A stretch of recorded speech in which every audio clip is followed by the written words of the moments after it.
So whenever you're ready. I'm Paul with Direct Connection Minneapolis, and today we're going to look at tire inflation. And since underinflation is one of the leading causes of tire failure, we want to make sure that your air pressure is proper. And tonight, the temperature is really going to drop, so it's going to be super cold, so your air pressure is going to drop right with it. So let's take a look here. First, you want to open up your driver's door, and there's a little placard right down here, and that's going to tell you how much air pressure to put in your tire.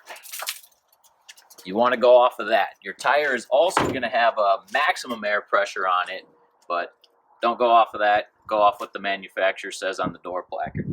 So you're going to take your tire pressure gauge, probably a pencil gauge like this. If you have a nice digital one, those are awesome. Make sure you know how to read it. And it's got, this one, for instance, just goes in singles. So it's 30, 31, 2, 3, 4, 5, right? So you're going to take your pencil gauge, remove your valve cap, put it on there nice and straight. It'll give you your reading. And if you need to add air, then you're going to add some air.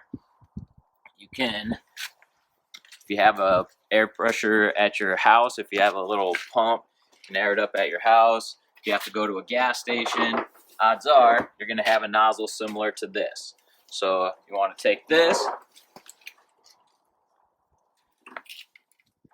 place it over the valve, make sure you don't hear any air leaking around it, and like in this one, you just pull the trigger on there, it's going to add air to it. Take your pencil gauge back out, just go a little at a time. You don't have to air it up for maybe 3-4 seconds at a time. Check it, make sure it is where you want it to be. If it's not, you can re-add air. If you don't have enough, you turn this around.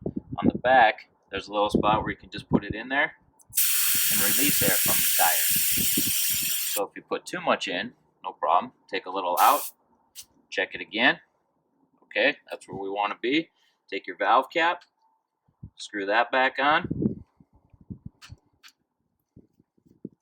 Make sure it's good and snug on there so no moisture gets down into the valve. And you're ready to rock and roll. Move on to the next one. If you're sitting at your desk right now and you're thinking, I don't have time for this, just call us. We can come out with the van. We can do it right in the parking lot. We'll get you taken care of and make sure your drive home is safe.